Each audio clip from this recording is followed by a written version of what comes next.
seminário do PIBID que a gente tem, a gente consolida a questão da formação docente nos cursos de ciências biológicas e pedagogia. Para nós, a formação docente, as licenciaturas são espaços fundamentais.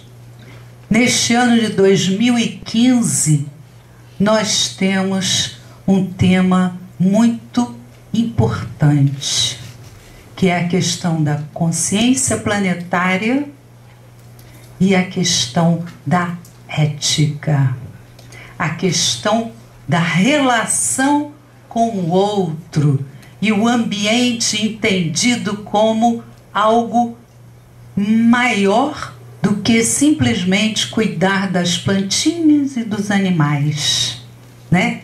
Lembrando de que nós, seres humanos, fazemos parte desse ambiente. E que vocês saiam deste seminário refletindo sobre a função de vocês como docentes ou futuros docentes. A articulação desses dois eventos tem um significado muito importante na trajetória de formação de professores na nossa instituição. Esse é um processo de integração das licenciaturas em torno da melhoria da formação docente, que está cada vez mais fortalecido por meio das ações articuladas dos docentes e estudantes destas licenciaturas no desenvolvimento do projeto institucional, dos planos de trabalho e na realização dos encontros sistemáticos de formação que acontecem tanto no subprojeto da pedagogia quanto no subprojeto da biologia. Portanto, aí está a relevância desse evento, que é, como bem disse a professora Ana Maria, a articulação das licenciaturas que tem como eixo o PIBID Unifeso.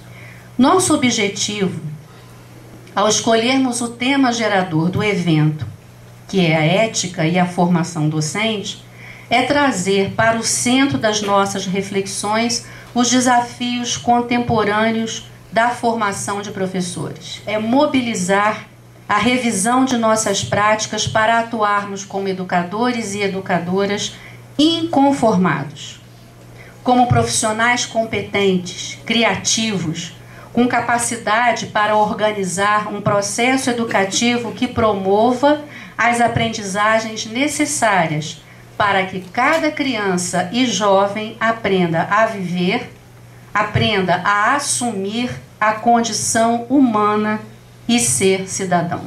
Eu quero agradecer a todos vocês pelo trabalho que vocês estão desenvolvendo nessa cidade. O futuro é na educação.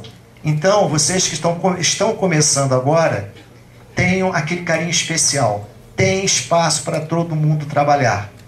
Então, vamos começar a batalhar pelos nossos caminhos. A fala de hoje será dividida em dois momentos. Então, nós iremos passar um vídeo onde ele apresenta um pouco a parte conceitual de ética e letramento, alfabetização ecológica.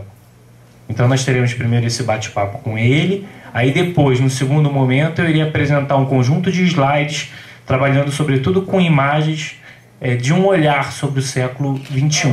Na escola também a prática de letramento ela não acontece de uma única forma. Por exemplo, se eu estou numa aula de matemática, eu vou ter ali toda uma linguagem e eu vou ter uma série de discursos que são próprios da linguagem da área matemática. O mesmo acontecendo com a física, com as ciências, com a literatura. Em cada situação dessa, eu posso desenvolver práticas de letramento de formas completamente diferentes. De uma forma muito resumida, esse é o tema ligado à questão do letramento, tal como eu venho estudando durante alguns anos, ligado aos estudos da linguística. E aí tem uma série de autores que nos ajudam a pensar sobre isso. Tem a Magda Soares, que é uma autora aí bem reconhecida e tradicional no âmbito da educação. Temos a Pochane Rojo, que vai falar sobre a questão dos multiletramentos, o uso de múltiplas mídias nessa situação em que você utiliza a linguagem e não é só o material impresso, quando você utiliza televisão, computador, música, enfim, quando você envolve imagem, som, movimento e o próprio texto escrito, a linguagem verbal, você tem então múltiplas formas que vão exigir competências e habilidades específicas nessa situação do letramento. Nos estudos do letramento, há uma preocupação muito grande em fazer uma diferenciação entre você aprender a utilizar o código elaborado, né, o código escrito, e aí envolve o processo de alfabetização, e quando você tem essa preocupação situada em práticas sociais, você tem então práticas de letramento. Então esse conceito de alfabetização ecológica, tal como o Capra coloca em sua obra, eu aproximo muito mais de uma leitura do que a gente poderia chamar de um letramento ecológico. E qual é essa proposta, né? O Capra aponta o seguinte: uma forma de nós pensarmos em comunidades ou numa sociedade sustentável seria nós observarmos como que o ecossistema funciona, como que um elemento está interligado ao outro, como que eles se desenvolvem e como em alguns momentos perdem, né, as suas relações. Uma proposta holística é você ter essa visão do todo daquele sujeito. O Capra propõe então que numa visão ecológica eu vou pensar nesse sujeito considerando o seu todo, mas inserido numa determinada comunidade.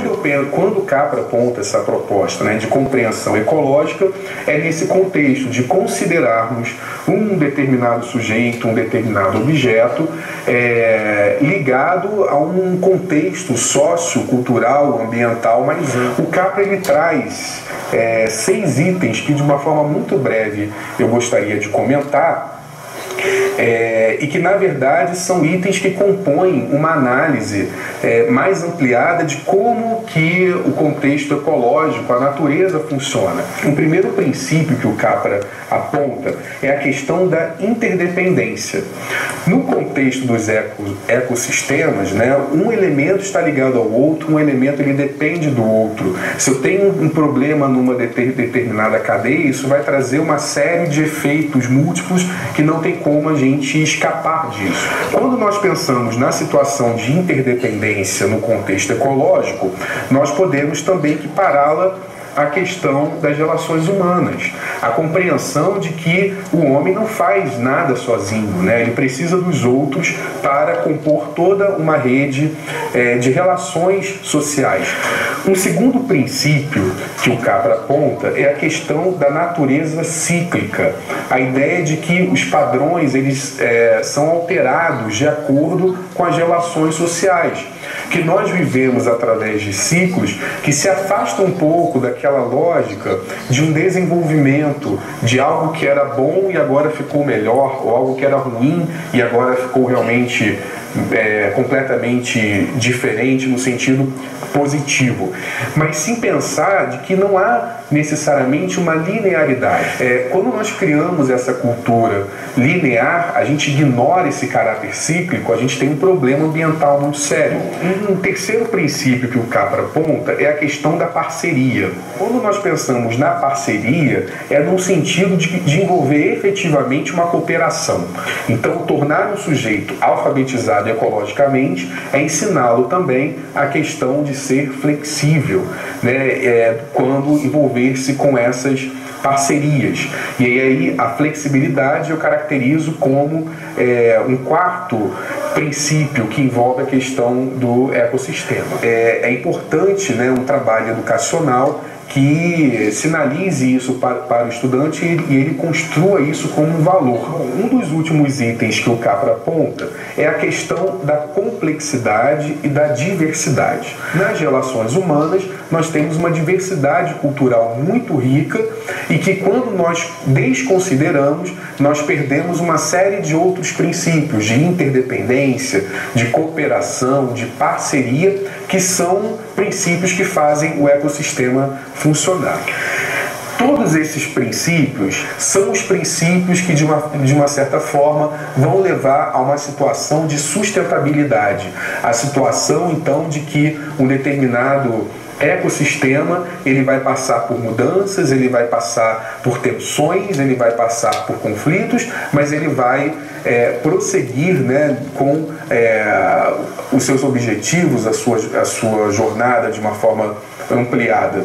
Então, pensar essas questões nas relações humanas é também criar uma situação de sustentabilidade. Nós temos grandes alterações que ocorrem no mundo, sobretudo a partir dos anos 70. As ferramentas analíticas de compreender, interpretar, analisar o mundo, elas começam a mudar. O que eu trouxe para vocês é apenas uma dessas facetas, que é a questão tecnológica e suas ambivalências. Desde 2007, gente, isso não tem 10 anos, o Steve Jobs, no lançamento do iPhone, ele fala que ele vai mudar, o que ele pensa na vida dele é mudar a forma das pessoas viverem. Ele acertou na mosca. A vida hoje é extremamente diferente do que era 10 anos atrás. E o que é 10 anos na história da humanidade? Então a gente tem uma miséria da existência humana porque nós estudamos e trabalhamos e vivemos para consumir. Isso é a nossa ignorância humana.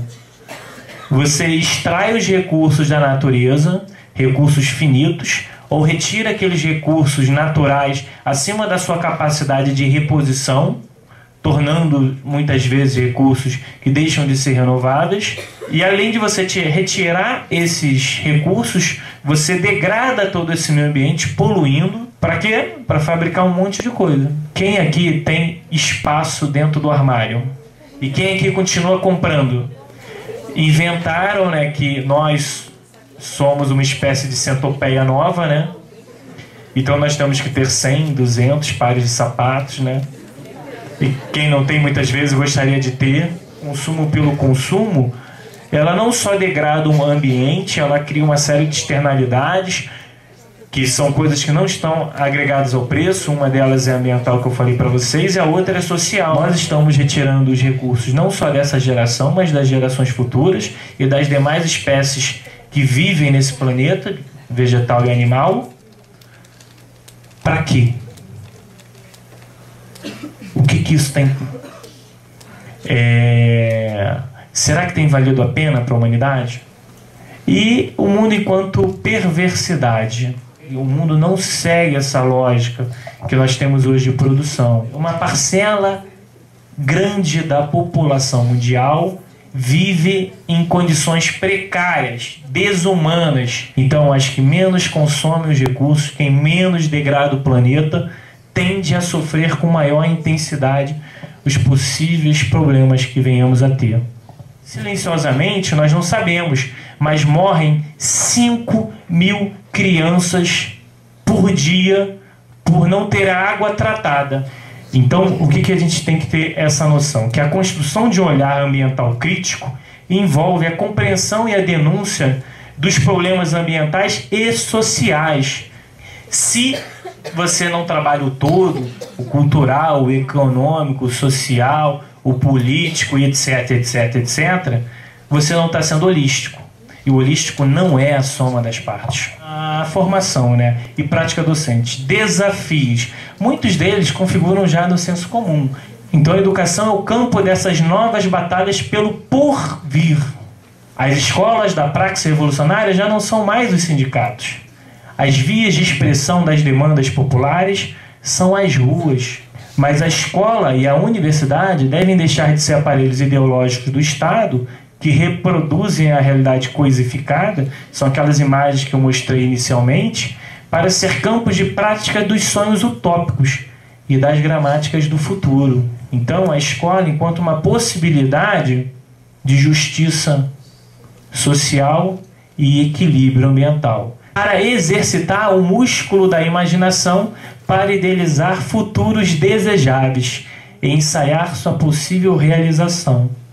E a gente pensa isso a partir do local, a partir do ambiente onde nós moramos, trabalhamos, realizamos nossas atividades. A gente não pode esperar que o mundo mude para que ocorra a mudança dentro de nós.